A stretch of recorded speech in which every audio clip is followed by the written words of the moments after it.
संत मत के नियमानुसार संत वाणी में पाठ हुआ गोस्वामी तुलसी रचित रामचरितमानस पर।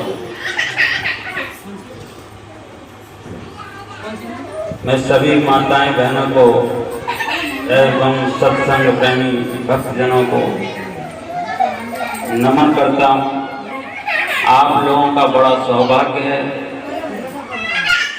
जीवन का सबसे उत्तम कर्म करने के लिए आप बैठे हुए हैं। इस काम के लिए देवता भी करते हैं, इस काम के लिए भगवान भी करते हैं, इस काम के लिए संत भी करते हैं। अभी हमारे यहाँ संत मत के नियमानुसार संत के लिए प्रार्थना की गई, और प्रार्थना ही नहीं की गई, संतों का आवाहन किया गया। जैसे पंडित जी मंत्र बोलते हैं, आज्ञामि स्थापयामि पूज्यामि, किसी भी मंत्र को बोलते हुए आज्ञामि स्थापयामि पूज्यामि बोलते हैं कि आइए बैठिए, हम आपकी पूजा करना चाहते हैं। ऐसे संत मत के नियमानुसार संतों का आज्ञामि स्थापयामि पूज्यामि बोला गया। हमारे यहाँ बोला गया सब संतन की बड़ बलिहारी। उन संतों की हम कैसे स्तुति कर सकते हैं, उनकी हम कैसे प्रशंसा कर सकते हैं, हमारी जुबान में ताकत नहीं। उनकी अस्तुत कहविद की जय मोरी मत नीचे नाटे। सब संतन की बड़ बलिहारी, दुख भंजन, जिन्होंने संसार का दुख मिटाने की सामर्थ्य रखते हैं। परमात्मा कुछ भी लिखते हैं किसी के भाग्य में, उस लिखे को मिटाने की ताकत संत रखते हैं। उनकी स्तुति कहविद की जय मोरी मत नीचा नाटी। दुख भंजन भव भंगन गंजन ज्ञान ध्यान निधि जग उपकारी। जो ज्ञान के दाता हैं, जो ध्यान करने की युक्ति बतलाते हैं, जगत का हितकारी हैं, उन संतों में नाम आए। धन ऋषि संतन धन्य बुद्ध जी, भगवान बुद्ध का नाम आया। धन्यवाद करते हुए संत मत के भक्तों ने प्रार्थना की। धन ऋषि संतन धन्य बुद्ध जी, धन रावण धन्य अघारी। धन्य है साहब संत कबीर जी, संत कबीर साहब का नाम आया। धन है साहब संत कबीर जी, धन नानक गुरु महिमा वाली। गुरु नानक देव जी का नाम आया। गोस्वामी श्री तुलसीदास जी, तुलसी महाराज का नाम आया तुलसीदास जी का। गोस्वामी श्री तुलसीदास जी, तुलसी साहब अति उपकारी। हाथरस वाले तुलसी साहब जी का नाम आया। दादू सुंदर, दादू दयाल जी का नाम आया। सुंदरदास जी का नाम आया। दादू सुंदर सूर स्वपच रवि। एक स्वपच संत हुए थे जो मरघट में रहा करते थे। मरघट में रहते हुए उनको जो इस देश के राजा हुए थे, वो खुद राजा रानी जुड़ करके रथ के अंदर उनको लेने के लिए गए थे। जाति के क्या थे, वो डोम थे, लेकिन नाम उनका स्वपच था, धन स्वपच। और पलटू साहब का नाम आया। भजते में ही हमारे सतगुरु का नाम किया गया। मैं इन्हीं संतों के गुणगान को बचता हूँ, इन्हीं की बातों को मानता हूँ, इन्हीं की बातों को सुनता हूँ, इन्हीं की बातों को करता हूँ। ये संत मत का कहना है। इनका आवाहन किया गया। सूक्ष्म रूप में ये भी सब पधारे हुए। जब ये यहाँ पर आ गए हैं तो हनुमान जी महाराज भी संतों से अलग नहीं रहते, वो भी यहाँ आ ही गए। भगवान शिव तो माँ पार्वती के साथ जाकर के अगस्त मुनि के यहाँ पर सत्संग प्रतिदिन किया करते थे, घाघोषण जी के यहाँ करते थे। उन्हें तो सत्संग से बड़ा प्रेम है, तो वो भी पधार ही चुके हैं। धीरे धीरे सब देवी देवता अपना अपना स्थान ग्रहण कर चुके। ये है संत मत की महिमा। जहाँ कोई भी देवी देवता वंचित ना रहे, सभी उपस्थित हो जाए।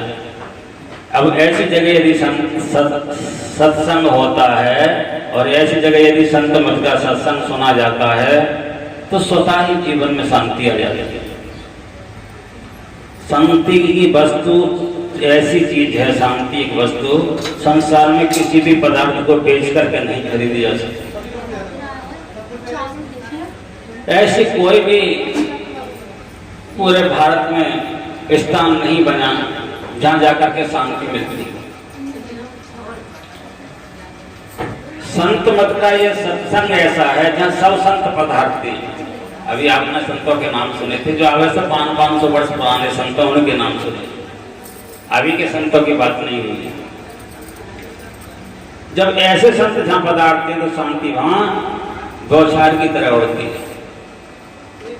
सबसे बड़ी बात तो ये है, यदि ऐसे संत मत के सत्संग में बैठ करके अपने मन में कोई कामना भी कर ले, कह देता हूँ गुरु महाराज से कहते हैं कि ये कोई कहने की जरूरत नहीं, कामना करने वाले की कामना मिट नहीं सकती, अवश्य मोर होती है। क्योंकि हम वो संत पधारते हैं, जिन्हें पूरे देश को ज्ञान दिया है, पूरे देश का कल्याण चाहा है, पूरे देश के लिए रात दिन तपस्या की है, खुद कष्ट भोगा है। ऐसे संत मत के अंदर पधारते हैं। इसलिए सबसे पहले हमारे यहाँ संत मत स्तुति होती है, संतों से प्रार्थना होती है और संतों से हम निवेदन करते हैं। हमने भी कहा कि मेरा मुझ में कुछ नहीं है प्रभु, आप लोग आ गए तो मुझ पर मेरा अपना ज्ञान कुछ नहीं, मेरा मुझ में कुछ नहीं, जो कुछ है सब तो और तेरा तुझको सौंपते, सब तुम्हारी संतान है। ऐसा कोई भी नहीं है जो संत की संतान है, और आप आ गए हैं तो सब पर कृपा कर। मेरा आपसे निवेदन है, अनुग्रह है। तो भगवान विष्णु ने सबसे पहले क्या कहा कि जब संत मत में अपना घर बच्चे परिवार छोड़ करके आ गए हैं सत्संग में, तो मेरे पास है लक्ष्मी। भगवान विष्णु की पत्नी कौन है? लक्ष्मी। और संतों की राशि कौन है? लक्ष्मी। तो ये लक्ष्मी प्रभु मैं एक दासी के रूप में आप संतों की शरण में छोड़ता हूँ। और संत तो लक्ष्मी की जरूर चाहते नहीं, लक्ष्मी को ना चाहते हुए, लक्ष्मी जाति कहाँ पर है? सबसे पहले लक्ष्मी से पूछा गया, समुद्र मंथन हुआ था कि उस समय में देवता कह रहे थे कि महाराज हमको लक्ष्मी दे दो, और दानव कह रहे थे महाराज हम लक्ष्मी लेंगे। तो लक्ष्मी माता से पूछा गया कि भगवान विष्णु ने कहा कि तुम कहाँ जाना चाहते हो? भगवान शिव ने निवेदन किया कि आपको देवता भी मांग रहे हैं, आपको असुर भी मांग रहे हैं, आप किसके पास जाना चाहते हैं? तो लक्ष्मी ने उत्तर दिया था कि मैं उसके पास जाना चाहती हूँ जो कभी मुझे मांगता ही नहीं, जो कभी भी मुझे नहीं चाहता, मैं उसी के पास रहना चाहता हूँ। अब संसार में ऐसा कौन है जो नहीं चाहता? एक संत ऐसी आत्मा है, संत एक ऐसी विभूति है, संत एक नाम ऐसा प्रसाद है कि वो कभी भी परमात्मा से कुछ नहीं मांगता है। साचो उपदेश देते भली भली सीख देते, साचा उपदेश देता है, अच्छी शिक्षा देता है। साचो उपदेश देते भली भली सीख देते, समता सुबुद्ध देते कुबुद्ध को हरत है, ज्ञान देते ध्यान देते आत्म विवेक देते, ब्रह्म को बताए देते ब्रह्म में चलत है। कहते सुंदर दास कवि, संत कछ लेवे नहीं, निष्दिन संत जन देवो ही करते। संत कभी किसी से कुछ नहीं मांगते, परमात्मा से भी कुछ नहीं मांगते। लक्ष्मी बोली प्रभु जब आप नहीं मांगते तो मैं आपको छोड़ करके जाना नहीं चाहता। तो पता है संतों ने क्या कहा? जिन संतों की स्तुति विनती गाई गई है उन्हीं के वचनों को बता रहा हूं। संतों ने कहा जो हमारे सत्संग में आए तुम उनके घर में धन की कमी नहीं होने देना। बताइए मुफ्त में कहीं धन मिलेगा? ऐसा कहीं सांसा बनेगा? आदमी मुफ्त में मेहनत कर करके मर जाएगा, शाम को सो करके सांस नहीं लेगा। अभी पंडित जी महाराज ने राम कथा का ये वो सुनाया था दोहा, सुन समझे जन मुदित मन मज्जे अति अनुराग, लहे चार फल अछत तन साध समाज प्रिया। लहे चार फल अछत तन, चार फल कौन से फल? जो संत देते हैं, जो सत्संग देता है, जो संत मत का ज्ञान देता है, वे फल कौन से हैं? वो फल देते हैं जो कभी भी बाजार में नहीं मिल सकते, वो फल देते हैं जो कोई पैसे से नहीं खरीदे जा सकते, वो फल देते हैं प्यारे से प्यारा कोई नहीं दे सकता, जिसको हम प्यार करें, जिसके पास प्रॉपर्टी समस्त समर्पण फ्री में दान कर दें, वो भी वो फल नहीं दे सकते, वो फल संत देते हैं। लहे चार फल अशक्तम, किसको फल देते हैं वो? पहले कहा सोने समझे जन मुदित मन, मुदित कहते हैं आनंद मन के साथ में। यहाँ जो प्रवचन चल रहा है इसको भजन मान करके नहीं सुनना, परमात्मा की कृपा मान करके सुनना कि ईश्वर ने हमें आज हमारा कोई ऐसा पुण्य जागृत हुआ जो हमें भगवान की परमात्मा की संतों की वाणी सुनने को मिल रही है। तो सुन समझे जन मुदित मन, आनंद मन के साथ में। मज्जयते अनुराग, मज्जय का मतलब उसमें स्नान करना, परमात्मा के सत्संग रूपी ज्ञान में स्नान करना। लहे चार फल अचतन, जो ऐसा स्नान करेगा प्रयागराज के स्नान के तुल्य उसका फल मिल जाएगा। प्रयागराज में भी उतना फल नहीं मिल पाएगा। प्रयागराज में भी लोग जाते हैं तो पता रहता है वहां पर क्या लिखा होता है, जेब कतरों से सावधान, अपने माल की स्वयं रक्षा करें। लेकिन संत मत में जो व्यक्ति आ जाता है उसे किसी चीज का खतरा नहीं रहता। संतों के शरण में जो आ जाता है उसे किसी भी चीज का खतरा नहीं रहता, किसी भी चीज का। किसी को न कुंडल का डर है, न माला का डर है, न जूते का डर है, न चप्पल का डर है, न घर का डर है, न बीमारी का डर है। संत मत में बैठने के बाद ही पता चलता है कि बीमारी ही गायब हो जाती है। यहाँ एक वैद्य भी आते हैं संत मत में, जहाँ संत मत होता है। जब तक संत मत में बैठते हैं शरीर के अंदर बीमारी का पता नहीं चलता। कौन से वैद्य आते हैं? अश्विनी कुमार। अश्विनी कुमार देवताओं में सबसे बड़े वैद्य थे। महाभारत में जब हुआ था तब भी अश्विनी कुमार को बुला करके इलाज के लिए नकल सहदेव जो आते थे अश्विनी का ही रूप थे, इलाज किया करते थे। अश्विनी कुमार यहाँ इसलिए देखते हैं तो भगवान के भक्त यहाँ कर बैठ गए हैं। भगवान की भक्ति कहाँ से प्रारंभ होती है? भगवान के भक्त यहाँ आकर के बैठ गए हैं तो इनके अंदर कोई रोग नहीं रहना चाहिए। इस चीज का निरीक्षण प्रत्येक के हृदय में जाकर के अश्विनी कुमार करते हैं। भक्ति भी यहीं से प्रारंभ होती है। पेड़ पर कलावा लपेटने से भक्ति नहीं होती। गाने चलने अंदर बंद कर। संतों का ज्ञान है प्रथम भगत संतन कर संगा। पहली भक्ति बतलाई कि संत महापुरुषों की वाणी को सुनो, उनका सत्संग करो, उनके पास बैठो। उनके पास बैठने मात्र से ही 3 प्रकार की आभा लगती है। एक प्रकार की नहीं लगती, 3 प्रकार की आभा लगती है। एक आभा होती है चरण रूपी, एक आभा होती है शरीर की जो आभा निकलती है, शरीर से जो गर्मी निकलती है, शरीर से जो वाणी निकलती है उसकी आभा होती है जो कानों तक स्पर्श करती है। और एक आभा होती है परमात्मा के ज्ञान रूपी जो अंदर की आत्मा के मल को धो डालती है, निर्मल मन कर देती है। निर्मल मन किसका होता है? यथार्थ में उसी का है जो सत्संग करता है। सत्संग बिना करने वाले का कभी भी निर्मल मन नहीं हो सकता।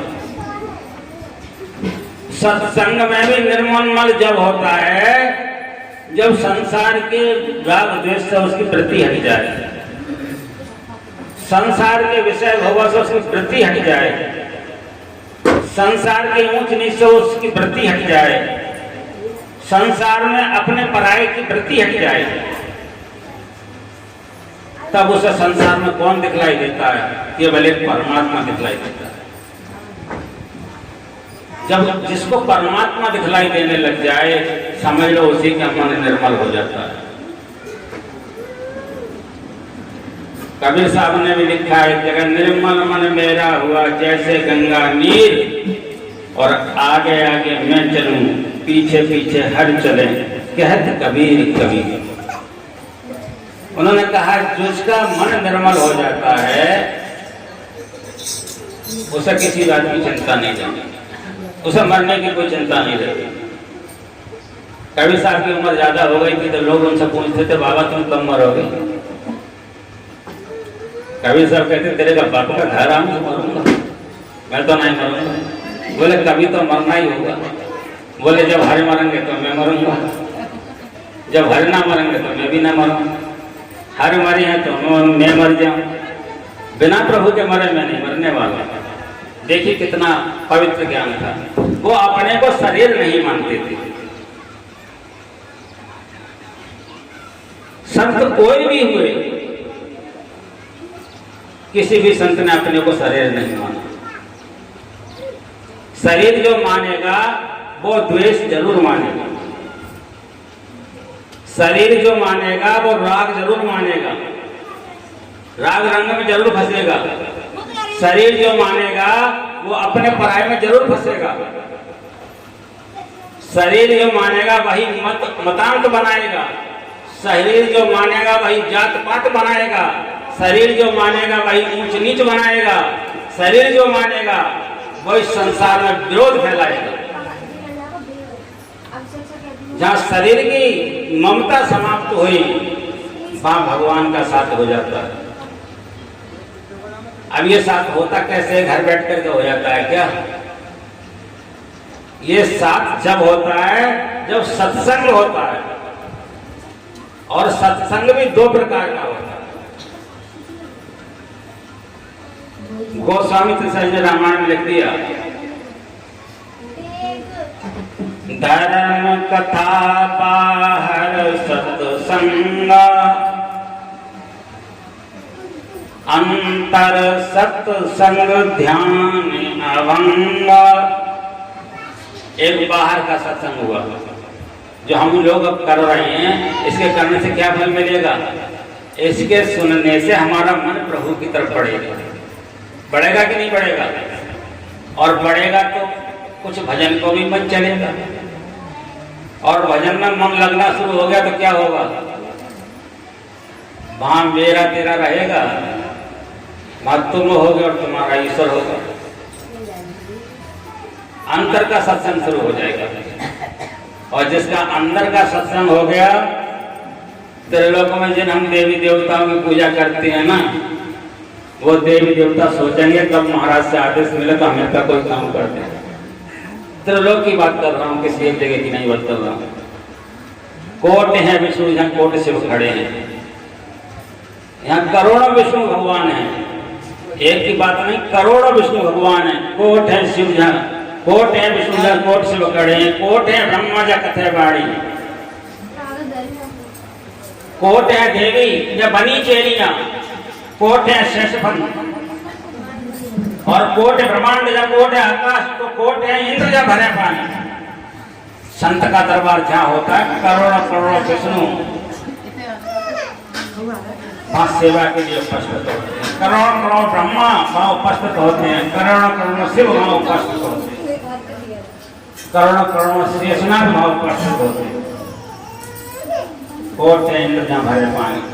और एक इंद्र की क्या करें? वर्णन शास्त्रों में दिया है कि 72 करोड़ ब्रह्मांड के 72 करोड़ ही विष्णु हैं, और 72 करोड़ ब्रह्मा हैं, 72 करोड़ शिव हैं, 72 करोड़ देवियां हैं, और 72 करोड़ इंद्र हैं, 72 करोड़ ही आकाश हैं, और 72 करोड़ ही ब्रह्मांड हैं। करोड़ों की बात कही गई। और जहाँ संत मत का सत्संग होता है, जहाँ संतों का ज्ञान का प्रचार होता है, बस सब आकर के अपनी अपनी। एक इंगला देवी थी, हमारे सिख धर्म के जो गुरु हुए थे 10 गुरुओं में एक गुरु का नाम था अंगदेव जी महाराज।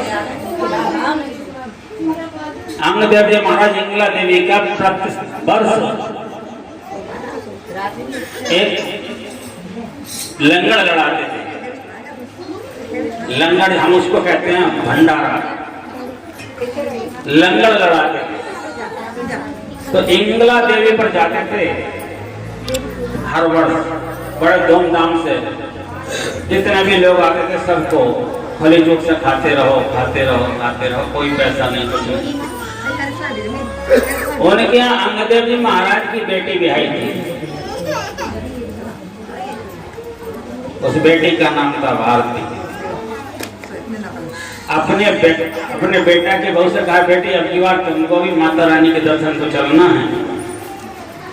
और लंगर में अपने हाथों से कुछ दान कर्म पुण्य करना है, जूतों की देखो रेख करना, झूठे बर्तन मांजना। ये पंजाबी में बहुत होता है, कभी पंजाबी उसमें जाना, वो तुम्हारे जूतों को अपने हाथों से उतार उतार करके रखेंगे और तुम्हारे झूठे हुए बर्तन तुम्हें नहीं छूने देंगे, झूठे हुए तुरंत तुम छीन लेंगे हाथों से, तुरंत साफ करने लग जाएंगे। और अरबपति खरबपति होंगे, जो नहीं कि वो कोई नंगा मुंगा हो, बहुत अरब करोड़ों में खेलने वाले लोग होंगे।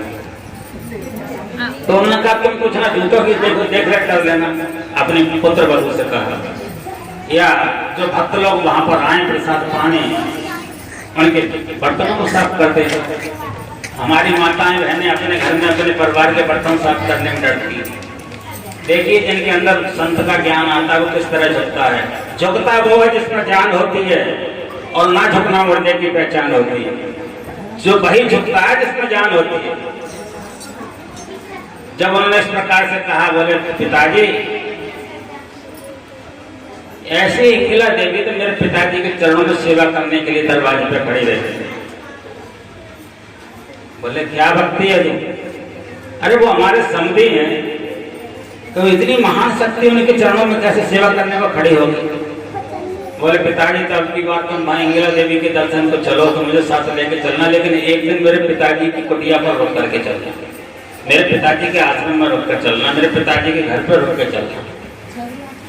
बोले ठीक है चलते हैं, जैसे तुम्हारी इच्छा। घर पर अपने पिता के घर पर पहुंची, जैसे उन्होंने अपने समधी को देखा, अंगदेव जी महाराज अपनी गद्दी से उतर करके खड़े हो गए स्वागत के लिए। आओ प्रभु आओ, आपने तो बड़ा हमारा जीवन धन्य बना दिया। आपने हमारे घर बैठे इतने महापूजनीय हमारे बेटी के ससुर साहब होकर के, बेटी के पूजनीय, हमारी तो बेटी नहीं पूजी है, हमारी तो बेटी पूजनीय, हमारी बेटी की भी पूजनीय है। आपने हमको दर्शन दिया है, हमारा जीवन धन्य कर दिया है। ये कह करके एकदम उठे और उनके चरणों में गिर गए, साष्टांग प्रणाम करने लगे। अरे प्रभु ऐसा आप क्या कर रहे हो? बोले नहीं महाराज, आपको तो सम्मान देने अपने आपको देना चाहिए। उनको अपनी गद्दी पे बैठा दिया और खुद नीचे उनके बैठ करके चरणों में उनके चरणों को दापने लगे। देखिए संतों की लीला,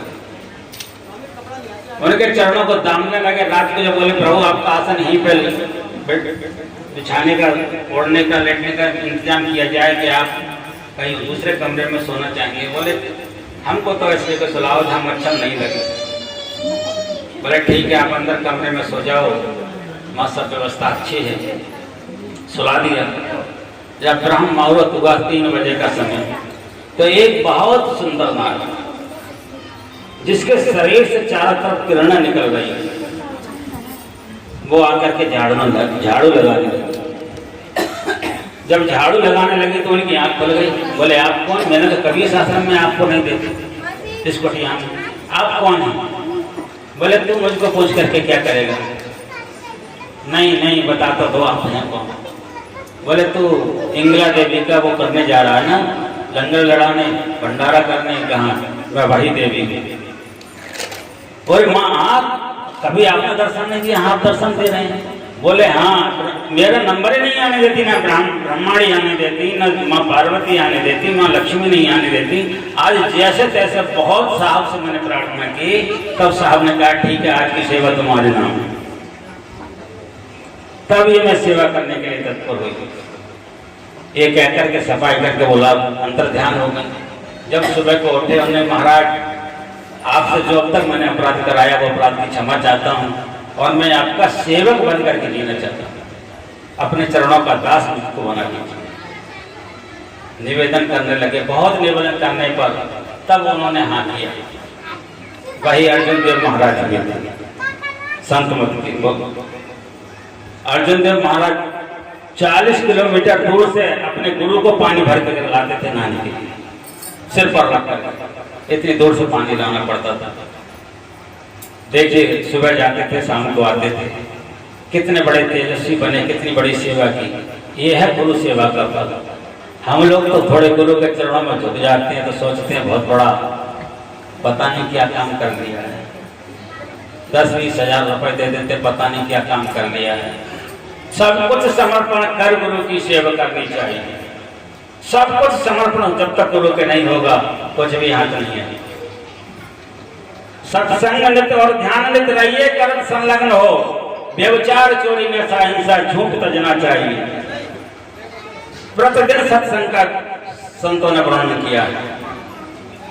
हम तो कभी कभार करा लेते हैं तो सोचते हैं बहुत बड़ा काम कर लिया, लेकिन एक चीज है कि जिसने कभी नहीं कराया और एक दिन भी करा देता है, वो जन्म भूमि, वो रहने वाला स्थान, वो रहने वाला वहां का सुनने वाला मनुष्य इस प्रकार से निर्मल हो जाता है जैसे जीवन में उसने कभी पाप ही नहीं किया,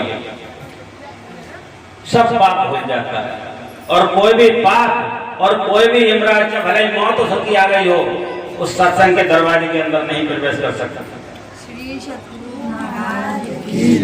एक बार विवेक के पड़ाव में मेरा सत्संग कथा चल रहा था और उस समय में आ गया था कोरोना, बड़ा भयंकर रूप से सब जगह कोरोना के वो बनने लगे थे। अब मुझसे सब लोग आकर पुलिस वाले बस लोग कह महाराज बंद करो, कल सब कल को लग रहा है, चलो ठीक है आज ही भंडारा कर दो। बोले कुछ कहना चाहते हैं? मैं कहना चाहता हूँ। बोले क्या?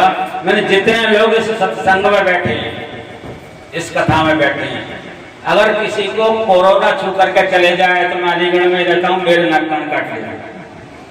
बोलो कहा था कि नहीं कहा था? यहाँ पर थी, कहा नहीं, ये कहा था मैं कोई भी अगर कोरोना वाला किसी को छू करके भी चला जाए कोरोना तो नाक कान मेरे काट लिया। मैं लिख के देके जा रहा हूँ इस मंच पर से, और मैंने भागवत के मंच पर से ऐलान कर दिया उन्हीं लोगों को कोरोना छुआ जो सत्संग में उसमें नहीं आए थे भागवत में। और जिस माता को कथा करने को मैंने बोला था उसका धड़ बिल्कुल बेकार हो गया था, उठा नहीं जाता था। डॉक्टर ने 3 लाख रुपए मांगा था, इन्होंने मेरे पास कॉल किया, महाराज डॉक्टर 3 लाख मांग रहा है, वो भी गारंटी नहीं दे रहा है, कोई ऐसा उपाय हो जो चलने लायक हो जाए, इनका बेटा भी कोई साथ नहीं दे रहा है। मैंने इनका भाई इतना 3 लाख डॉक्टर मांग रहा है तो उसका भगवान के नाम पर लगा सकते हैं? बोले बोलो क्या लगाए? मैं 20,000 रुपए पहले दिलवाओ और फिर मैं भागवत बैठालता हूँ, और जिस दिन भागवत में ये आएंगी मैं लिख के देता हूँ उस दिन ये चल करके आएंगे, और जब तक नहीं भागवत होगी चलेंगे नहीं। जिस दिन भागवत की थी उस दिन वो चल करके आई, उससे पहले 3-4 महीने से उठा नहीं जाता था। तो ये तो संत मत की वाणी है कि कोई मैं बोलता ही नहीं हूँ, मैं तो पहले ही बोल देता हूँ। और मैं एक बार और बोलता हूँ, गुरु महाराज का दिया हुआ वचन है कि आनंद मानंद कर्म प्रसन्नम। हे प्रभु, जो तेरे सत्संग में आ जाए उसके जीवन में आनंद में भी आनंद कर देना और उनके कर्मों से उन्हें प्रसन्न करना, ये सबसे पहले बोलता हूँ। आनंद मानंद कर्म प्रसन्नम ज्ञान स्वरूपम, ज्ञान स्वरूपम, इनका ज्ञान की मूर्ति बना देना। जैसे छोटे बच्चे के आगे 1000 का नोट डाल दो, 500 का नोट डाल दो, नहीं जान सकता, लेकिन जब समझदार हो जाता है तो उसको नोट संभाल करके रखने लगता है। इसी प्रकार से इनके लिए वो ज्ञान देना जिस ज्ञान से प्रभु तुम्हारा दर्शन हो जाए।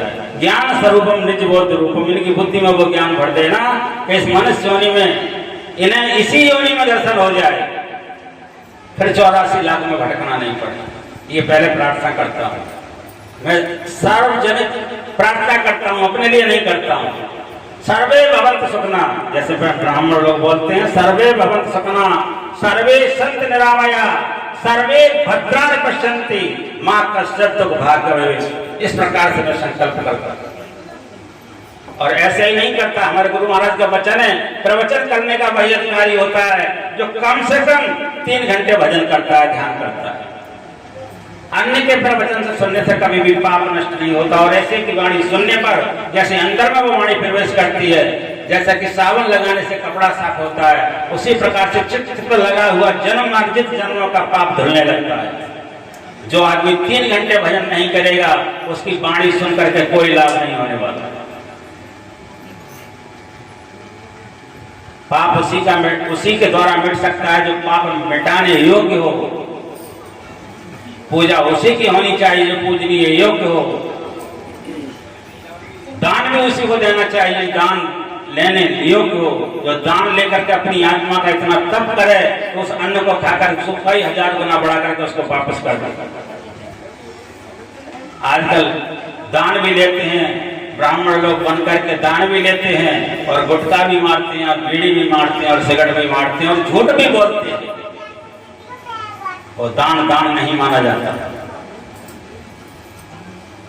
तो सत्संग करना सीख लो, सत्य को जीवन में उतारना सीख लो। सुन समझ आए, पहले सुनो फिर समझो, फिर मज्जन करो, उस नाम से, उस ज्ञान से अध्ययन करो जो आज हमें सत्संग में मिलाया, बताया गया। सत्य है या असत्य है?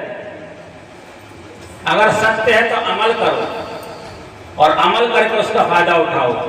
मेरी एक वाणी नहीं है, ये मैं ही बोलूं, सब संत मिलकर के आपको सूचना दे रहे हैं। सबकी ये इच्छा है कि ये मनुष्यवाणी आपको बार बार नहीं मिलेगी। जैसे मिल गई है तैसे इसको संभाल लो, जितनी उम्र रह गई उतनी संभाल लो। ये बार बार मनुष्यवाणी नहीं मिलेगी। अगर एक बार इस वाणी से भटक गए तो 2.25 करोड़ वर्ष 84 लाख योनियों में भटकना पड़ेगा।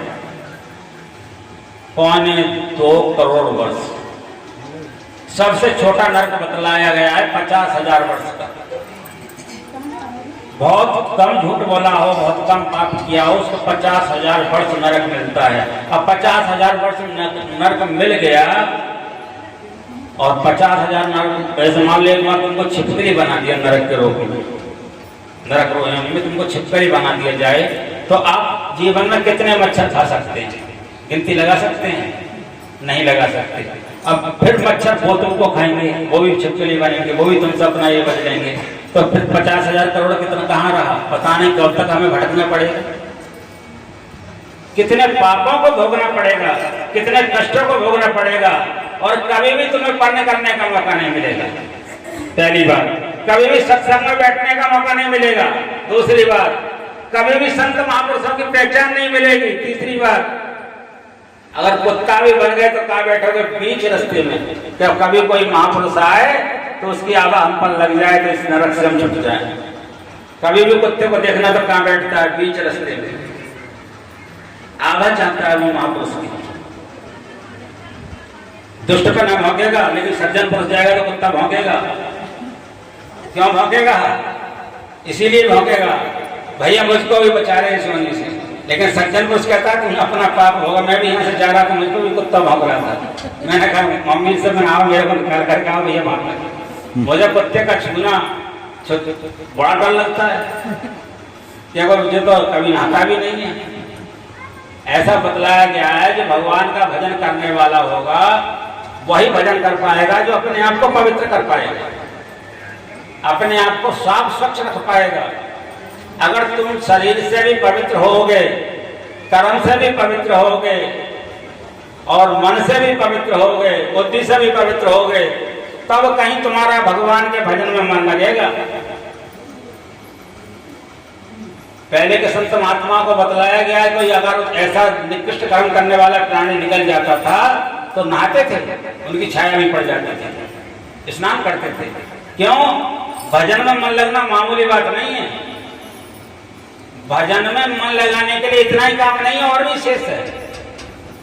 भजन में मन लगाने के लिए आप जब नमक मिर्च ज्यादा खाओगे मन नहीं लगेगा, तेज मिर्च खाओगे बिल्कुल मन नहीं लगेगा, तेज नमक खाओगे बिल्कुल मन नहीं लगेगा, लहसुन प्याज खाओगे बिल्कुल मन नहीं लगेगा। एक भजन एक अलौकिक वस्तु है संसार में हम लोगों के पास। भगवान का ध्यान अलौकिक काम है। इस काम के लिए हर कोई नहीं कर सकता। वैसे तुम्हें बिल्कुल दिखलाई नहीं देगा, और जब भजन में बैठोगे तो पता लगेगा कि हमसे कौन सा पाप हुआ है। पाप का ही करने हमारी आंखों के आगे अंधकार आना, हमारे पापों के कर्म का ही हमारा फल है। हमें भगवान दिखला रहा है, हमारी आंखों के आगे अंधकार आना। अंधकार क्या है? हमारे जन्माने जन्मों का पाप है। आज का पाप नहीं है, जन्माने जन्मों का पाप है। इस अंधकार में ही लोग ऐसे में से संत हुए जो त्रिकालदर्शी हो गए, तीनों लोगों को देखना शुरू करके अंधकार को पार करके अपने स्थान पर पहुंच गए। प्रकाश तो बाद में मिलेगा, बिंदु तो बाद में मिलेगा। ये बिंदु, प्रकाश, चंदा, सूरज जो भी है, ये कोई निराकार वस्तु नहीं है। इनका सहारा हमको लेना पड़ेगा। सबसे पहले गुरु मुहूर्त का सहारा लेना पड़ता है। क्यों? गुरु बिन भविष्य करे न कोई, चाहे ग्रंथ शंकर सब होई। कभी साहब ने कह दिया कि 3 लोग 9 खंड में तुम किसी भी देवता की पूजा करो या न करो, लेकिन गुरु की पूजा करो। 3 लोग 9 खंड में, गुरु से बड़ा न कोई, करता करे न कर सके, गुरु करे सो हो। सबसे पहले गुरु मुहूर्त का ही सहारा लेना पड़ेगा। गुरु मुहूर्त को भी छोड़ना पड़ेगा, बिंदु की तरफ बढ़ना पड़ेगा, बिंदु को भी छोड़ना पड़ेगा, चंद्रमा प्रकाश की तरफ बढ़ना पड़ेगा। 7 रंग के प्रकाश भी नजर आएंगे, 7 प्रकार के शब्द भी नजर आएंगे।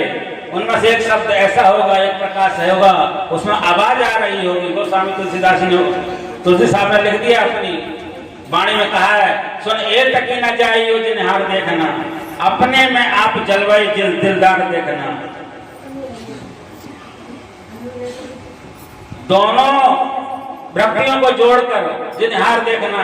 प्रकाश 14 तबक का हाल आया हो तुझे जरूर, होशियार ना हो ख्याल से होशियार देखना, गाफिल ना हो ख्याल से होशियार देखना।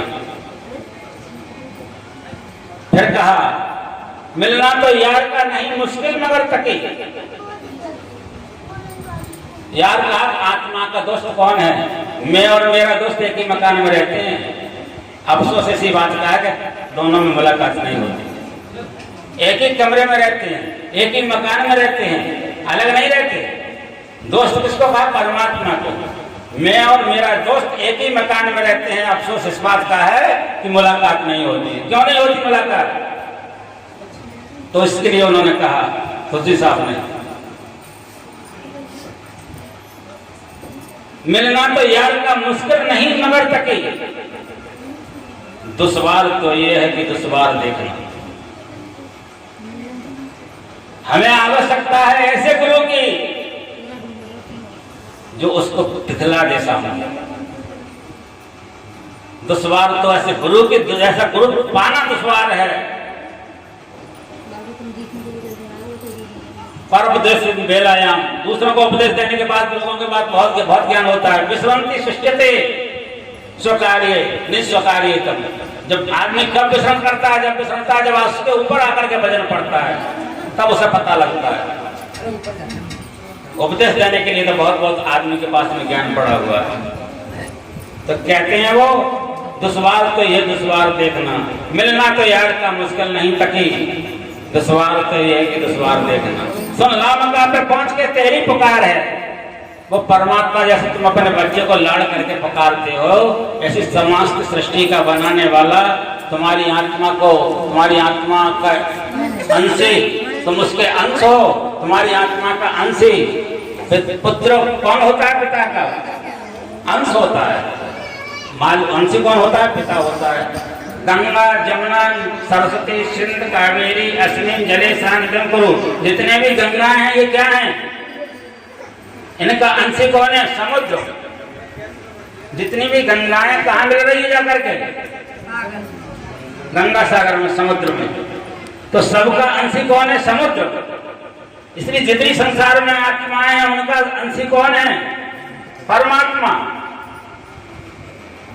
अगर संसार में समुद्र सूख जाए तो किसी भी नदिया में, किसी भी पोखर में, किसी भी टंकी में जल नजर नहीं आएगा। इसी तरह संसार में यदि परमात्मा मिट जाए तो किसी भी आत्मा में, चेतन आत्मा की शक्ति नहीं रहेगी। इस संसार में यहाँ भी प्रकाश चमक रहा, 10,000 सूर्य, 10,000 घड़े रख दो, 10 लाख घड़े रख दो, सामने एक प्रतिबिंब सूर्य का चमकेगा। यदि सूर्य ही लापता हो जाए तो किसी 10 लाख घड़ों में कोई भी प्रतिबिंब सूर्य का नहीं चमकेगा।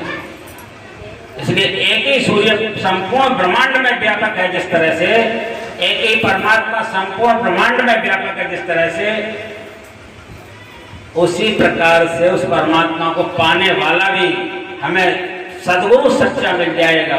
तो सुन लामका पे पहुंच के तेरी पुकार है, उस पुकार को सुनवा देगा और वो तुम्हारे अंदर बैठा हुआ है और तुम्हें तुमसे मिला देगा। तुम्हारा ही पता, तुम्हारा ही पिता, तुम्हारा ही बाप, तुम्हारा ही माता, तुम्हारा ही भाई, तुम्हारी ही सखा, उससे जो भी नाता मानो। कहते हैं ना, तमेव माता च पिता तमेव, तमेव बंधु च सखा तमेव, तमेव विद्या द्रवम तमेव, तमेव सर्वम मम देव देव। एक ही परमात्मा को पुकारा गया। ऐलाद्री शक्ति है। नवयुग का जो हम पूजा कर रहे हैं क्या है? परमात्मा की ऐलाद्री शक्ति है। ये ब्रह्मा विष्णु महेश क्या है? परमात्मा का अंश है, जैसे हम अंश हैं। लेकिन सच्चाई जब हम उनकी पूजा करने के अधिकारी हैं, क्यों? आप बड़े भाई का अपमान करेंगे या सम्मान करेंगे? सम्मान करने का हम अधिकारी हैं, प्रत्येक देवी देवता का, प्रत्येक महापुरुष का, प्रत्येक जीवात्मा का, क्योंकि सब ईश्वर परमात्मा ने हमारे ही भाई बंधु बना करके भेजे। हमसे कोई अलग नहीं और हम किसी से अलग नहीं। हमें किसी का अपमान करने का अधिकार नहीं, हमें किसी के प्रति एक शब्द भी गलत बोलने का अधिकार नहीं। उसी परमात्मा के सब अंश हैं, इसलिए हम अपना कोई पंथ भी नहीं मानते, उस परमात्मा का ही सब कुछ मानते हैं। संत मत मानते हैं। हम सब संत का सम्मान उतना ही देते हैं जितना अपने जिन्होंने ज्ञान दिया है अपने गुरु का देते हैं, क्योंकि सब एक ही ईश्वर के अंश हैं। जितने आप बैठे हैं बताइए, सबके अंदर मेरी तरह श्वास आ रही है कि नहीं आ रही है? सबकी सोचने की शक्ति मेरी तरह ही है कि नहीं है? खाने की शक्ति मेरी तरह है कि नहीं है? बोलने की शक्ति मेरी तरह है कि नहीं है? कान से सुनने की शक्ति मेरी तरह है कि नहीं है? मुझमें और आप में परमात्मा ने कोई भेदभाव तो नहीं किया है, बिल्कुल भी नहीं किया, न भेदभाव किया और न हमें कुछ अलग समझा। हम अलग मान बैठे हैं कि तुम भंगे हो, तुम जाटव हो, तुम ठाकुर हो, तुम ब्राह्मण हो, तुम बनिया हो। ये हमने बना दिया है, परमात्मा ने नहीं बनाया। हमने भी हमारे कर्मों के अनुसार हमें बनाया गया है, बन गए। जब हमारे कोई निकृष्ट कर्म होंगे तो लोग हमको क्या कहेंगे? नीच कहेंगे कि नहीं कहेंगे?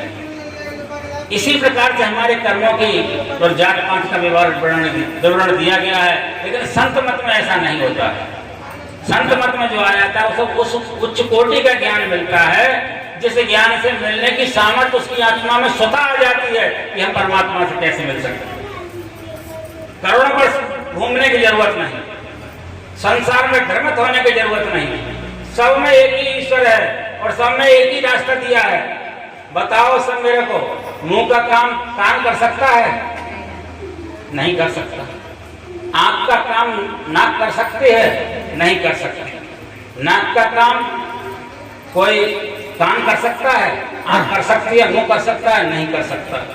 हाथ का काम हाथ ही करेगा, पैर का काम पैर ही करेगा, भोजन खाने का काम मुंह ही करेगा, पचाने का काम पेट ही करेगा। हमारे लिए जो काम एक एक इंद्रिया को एक एक काम सौंपा गया है, लेकिन ये जितनी भी इंद्रियां हमारे पास भगवान ने दी, इन इंद्रियों में किसी में भी ताकत नहीं जो परमात्मा से मिला था।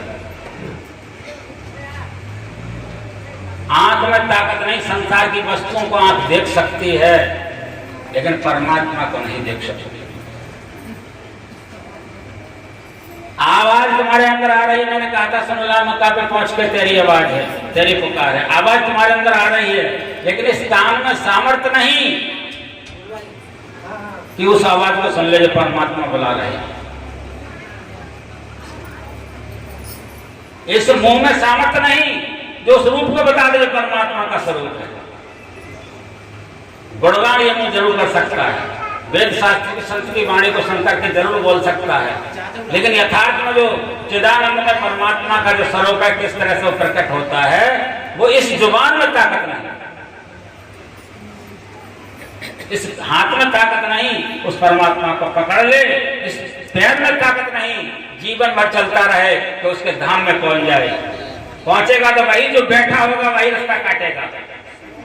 जो बैठना सीख गया है, जो समाधिस्थ होना सीख गया है, वही बैठे न रास्ता काटा, चलते न बाट न पाए।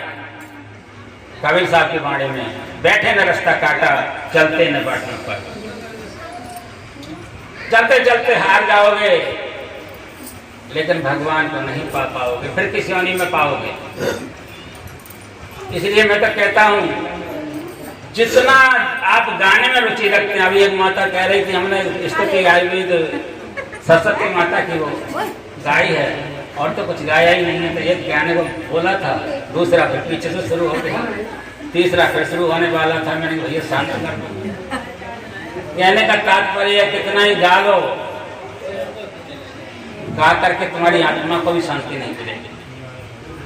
गाते गाते मुंह थक जाएगा, लेकिन परमात्मा की तरफ कदम एक भी नहीं बढ़ पाए।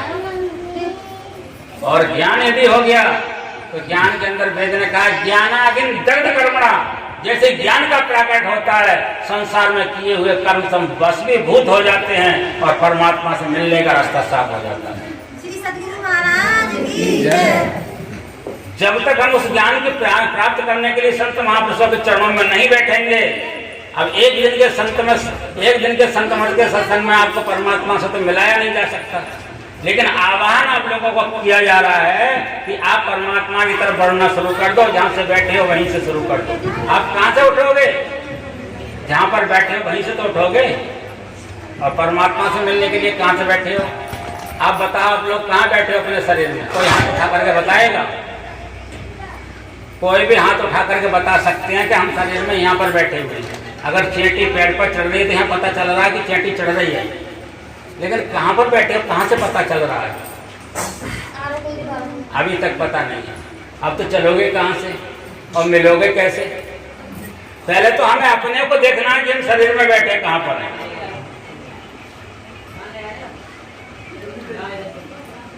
जब तक हमें अपना ही पता नहीं तो हम दूसरे का पता कैसे लगा लेंगे? उस परमात्मा का पता कैसे लगा लेंगे? पहले तो हमें अपना पता खोजना पड़ेगा। जो जहां से बैठता है वहीं से उठ करके चलता है। अच्छा बताओ, ये चलनी में एक दीपक रख लो और उस दीपक के लिए उसमें रखोगे तो चलनी में छेद होंगे, उनमें से प्रकाश नीचे जाएगा कि नहीं जाएगा? जाएगा। हमारी आंखों में भी दो छिद्र हैं, इनको बोलते हैं रेटिना। इन छिद्रों का नाम है, दोनों आंखों के अंदर जो है उनको बोलते हैं रेटिना। और रेटिना प्रकाश फेंकता है बाहर। अब वो सूर्य जो उग रहा है वो सूर्य से हम देख रहे हैं या अपनी आंख से सूर्य को देख रहे हैं? आंख से देख रहे हैं, नहीं देख रहे हैं? तो हमारे अंदर जो आंख से दिखने की ताकत आई है, जो प्रकाश आया है, वो कहाँ से शुरू हुआ है? वो हमारे अंदर में ही है। वो कौन सी जगह है? उसको बोलते हैं आज्ञा चक्र। हम कहाँ बैठे हुए हैं? आज्ञा चक्र में। आज्ञा चक्र किसको कहा जाता है? दोनों भ्रक्तियों के बीच के लिए, केंद्र के लिए। उसी की तपोबल से इन आंखों से प्रकाश उदय हो रहा है, जो संसार को देख रहा है। उसी के प्रकाश से इस संसार को हम देख रहे हैं। इस कबीर साहब ने अपने दोहे में कहा है, इस तन में मन कहाँ रहता है और निकस जाए के ठौर, गुरुकम भेद बताइया ना कर कर गुरु। और अगर ये भेद तुमको कोई बताने वाला नहीं है तो ऐसे गुरु की शरण में मत पड़े रहो। ना तर कर गुरु, और दूसरा गुरु बना लो जो तुम्हारे शरीर में जो मन, जिस तन में मन कहाँ रहता है, निकस जाए के ठौर। 9 द्वारों से ये मन निकलता है। ये मन का प्रकाश कहाँ से, मन कहाँ से चलता है? जब हम आंख से किसी को देखेंगे तो मन चलेगा कि नहीं चलेगा? जब किसी अच्छी सुगंध सुगंध तो मन चलेगा कि नहीं चलेगा? जब मुंह से कुछ खाएंगे मन चलेगा कि नहीं चलेगा? उसका स्वाद बताएगा कि मन बता रहा है कैसा अच्छा है कि बुरा है। कान से कुछ सुनेगा तो मन चलेगा नहीं चलेगा? कभी किसी से शरीर से स्पर्श होंगे तो मन चलेगा कि नहीं चलेगा? इसी प्रकार से तन में मन कहाँ रहता है, निकस जाए क्या ठौर, गुरुगम भेद बताइए ना कर गुरु। और नैनन माई मन वसे, लौट को उत्तर दे रहे हैं, नैनन माई मन वसे निकस जाए न ठौर, गुरुगम भेद बताइया सब संतन सिर मोहर। इसलिए संतों का उस समय में उनके लिए सबसे बड़ा संत बतलाया गया था कबीर साहब के, उन्होंने ऐसी बाणी बोली अपने आप से। अपने समय में सबसे ऊंचे संत थे कबीर साहब। नैनन माई मन वसे निकस जाए न ठौर, गुरुगम भेद बताइया सब संतन से मोहर। हमारे अंदर में परमात्मा बैठे हुए कहां पर हैं? जहां पर हम बैठे हैं। और प्रकट कैसे होते हैं? तो लिखा, ये किसने कहा? विवेकानंद स्वामी ने कहा, जिम दूध के मथन से निकसत है घी जतन से, तिम ध्यान के लगन से पर ब्रह्म लेने आ रहा। उस ध्यान को देखने के लिए आपको देखना कैसे है? दोनों आंखों अगर टेढ़ी करोगे तो आंखों का इलाज कराना शुरू कर दोगे। आंखें खोल कर रखोगे, थोड़ी देर में पानी गिरना शुरू हो जाएगा, आंख खराब का होने का डर हो जाएगा। परमात्मा नहीं मिल सकते जब ये तुम्हारी बीमारी दिक्कत आएगी। इन दिक्कतों से परमात्मा का दर्शन नहीं हो सकता। फिर कैसे मिलोगे? तब कहा परमात्मा संतों ने कुछ भी बताने में हमारे लिए हिचक नहीं लगती, लेकिन क्या है अदगल गदरी छलकत जाए, ये समाज का व्यवहार बन गया है। यथार्थ को पाने के लिए आदमी के अंदर कोशिश नहीं है, पक्षपात करने के लिए कोशिश है। उससे बुलाया, उससे जला, उससे खिला, उससे बुलाओगे तो ये हो जाएगा, ऐसे ना बुलाओगे तो ये होगा, इसलिए ना बोलना, बुलाना, आना जाना। ये पक्षपात कब रखा? जब ज्ञान का अधूरापन रखा।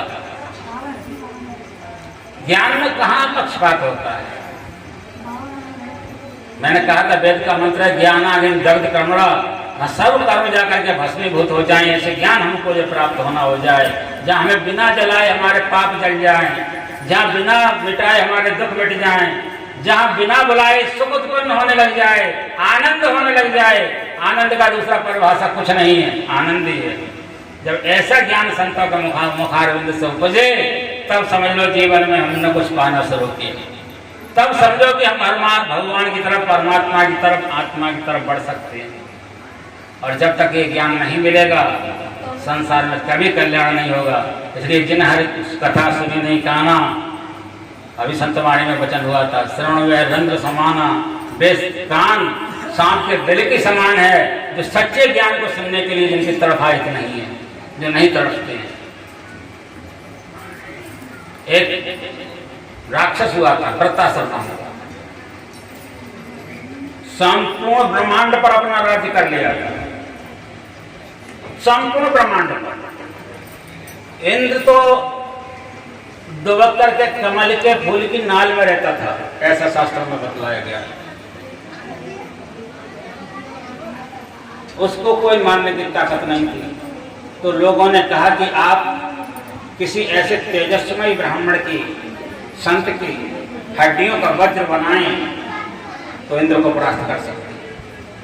तो दधीच की हड्डियों का, बहुत बड़े संत थे जिन्होंने अपने को त्यागने में कुछ भी कसर नहीं छोड़ी थी। जब उन्होंने कहा महाराज हम आपकी हड्डियां लेना चाहते हैं, मांगने के लिए गए थे इंद्रदेव, तो कहा मेरे शरीर पर शहद और नमक लगा दो और इसको चटवा दो, मेरे हाथों को इस तरह से जकड़ लो कि मैं अपनी रक्षा न कर सकता, पैरों को जमीन में गाड़ दो, तब मेरे ऊपर गैया को छोड़ दो और गाय मेरे को चाटते चाटते चाट जाएगी, मांस भी चाट जाएगी, खून भी चाट जाएगी, खाल भी चाट जाएगी, जो हड्डी बचेगी उससे वज्र बना लेना, तुम्हारे काम आएगी। उस वज्र को बनाया गया, ऐसा ही किया गया उनके साथ। संत कितना दान करते हैं, वो भी संत थे दधीच जी महाराज। तो जब वज्र पे सहित इंद्र के लिए एक सांस में वृत्तासुर ले गया। फिर वृत्तासुर को याद आया कि मेरा एक दिन तो मरना है ही है, इसको निकाल देता हूं, निकाल दिया और दोनों हाथ ऊपर खड़े कर दिए और भगवान की तरफ पुकारने लगा, न नाक विष्टम, मुझे ब्रह्मलोक की संपदा नहीं चाहिए, न चपार विष्टम, न सार्वभौमो, ओ परम भोम्बा, न चार प्रकार की सिद्धियां चाहिए। तब आकाशवाणी हुई है, असुर तू चाहता क्या है? उस परमात्मा ने आवाज दी, तब उन्होंने आवाज दे करके कहा, समंच सत्वा ग्रही एकांच, और कुछ नहीं मांगता, सदा सदा सदा प्रभु मैं आपके भक्तों की वाणी की सुनने के लिए तड़पता रहूं और मैं कुछ नहीं मांगता, आपके भक्तों की सेवा के लिए तड़पता रहूं और करता रहूं और कुछ नहीं मांगता। ये कहा था वृत्तासुर। असुर ने, आज हम मनुष्य होकर के भगवान के लिए ऐसे नहीं पुकार सकते, आज मनुष्य होकर के नहीं कह सकते प्रभु हम तेरी वाणी सुनने के लिए तरसते हैं, तेरे भक्तों की वाणी सुनने के लिए तरसते हैं।